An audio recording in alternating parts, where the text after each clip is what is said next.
নমস্কার বন্ধুরা, কেমন আছেন সবাই? আশা করি ভালো আছেন। তো আজকে আমি বানিয়ে ফেললাম পটলের ঝাল নিরামিষভাবে। তাই পটলের ঝাল বানালাম, দেখুন তো কেমন লাগছে দেখতে। চলুন আমার সঙ্গে রেসিপিটাও দেখে নিই। নিরামিষ পটলের ঝাল বানানোর জন্য পটলগুলোকে লম্বা লম্বা করে কেটে নিয়েছি, গায়ে কিছুটা ছালও রেখেছি, আর দিয়ে নুন হলুদ মাখিয়ে রেখেছি এটাকে। এবার এটাকে ভেজে নেব। যেহেতু নিরামিষ রান্নাতে সর্ষের তেল একদমই উপযোগী, তাই সর্ষের তেল নিয়েছি, আর এতেই সর্ষের তেলটা গরম হলে পটলগুলোকে হালকাভাবে ভেজে নেব। তেলটা ভালো করে গরম হয়ে গেছে, এবার এক একটি করে পটল দিয়ে দিচ্ছি। পটলগুলোকে একদম লাল করে ভাজবো না, যেমনভাবে পটল ভাজা হয় সেভাবে নয়, হালকা একটু লাল ভাব আসবে তুলে নেব। তখন পটলগুলোকে ঠিক এইভাবে ভেজে নেব, একদম লাল করব না, এরকম হালকাভাবে ভেজে তুলে নিচ্ছি। এবার ঠিক একইভাবে বাকি পটলগুলো ভেজে নিচ্ছি। বাকি পটলগুলো ভাজা হতে হতে একটা মশলা বানিয়ে নেব। তাতে আমি নিয়েছি 1 চামচ পোস্ত, 2 চামচ সর্ষে আর 2টি কাঁচা লঙ্কা। এটাকে ভালো করে আমি প্রথমে বেটে নিচ্ছি। বাকি পটলগুলো ভাজা হয়ে গেছে, তুলে নিচ্ছি। পটলগুলো সব ভেজে নিয়েছি। এখানে একটি বাটিতে হলুদ আর কাশ্মীরি লঙ্কার গুঁড়ো, আমি নর্মাল যে ঝাল লঙ্কার গুঁড়ো দিলাম না, কারণ 2টি কাঁচা লঙ্কা আমি পেস্টের সঙ্গে দিয়েছিলাম, তাই কাশ্মীরি লঙ্কার গুঁড়ো আর হলুদ গুঁড়োকে একটু জল দিয়ে গুলে রেখেছি। আর এখানে ওই যে মশলাটা যে বেটেছিলাম সর্ষে আর পোস্ত করে, যেহেতু কালো সর্ষে খোসা প্রচুর থাকে, তাই এটাকে আমি ছেঁকে নিয়েছি, দিয়ে এই বাটিতে ছেঁকে এই পেস্টটা বের করে নিয়েছি।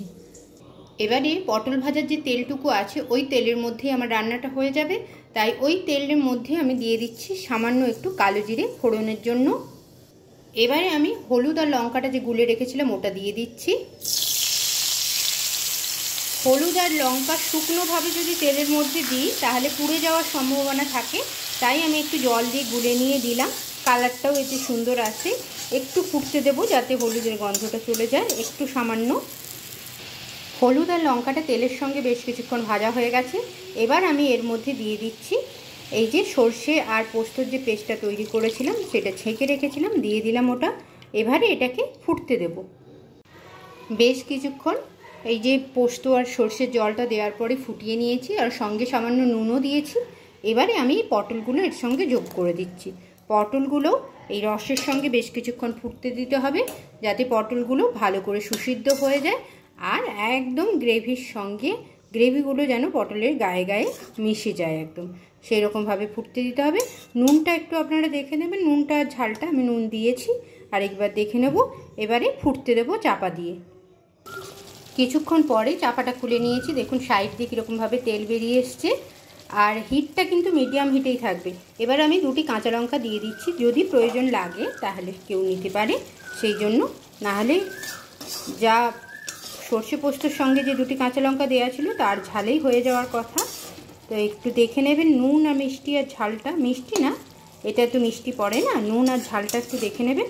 আর পটলটা নরম হয়েছে কিনা একবার একটু চেক করে নেন। পটলটা একদম সুসিদ্ধ হয়ে গেছে, তেলটাও বেরিয়ে এসছে, দেখুন গায়ে একদম লেগে আছে পটলের গায়ে সর্ষে পোস্তর পেস্টটা। ব্যাস, পটলের ঝাল আমার প্রায় কমপ্লিট। আর একটু বসিয়ে নেব। আপনারা চাইলে এরকমভাবেও রস রাখতে পারেন বা একদম শুকিয়েও নিতে পারেন। তাহলে বন্ধুরা, নিরামিষভাবে তৈরি পটলের ঝাল আমার একদম রেডি।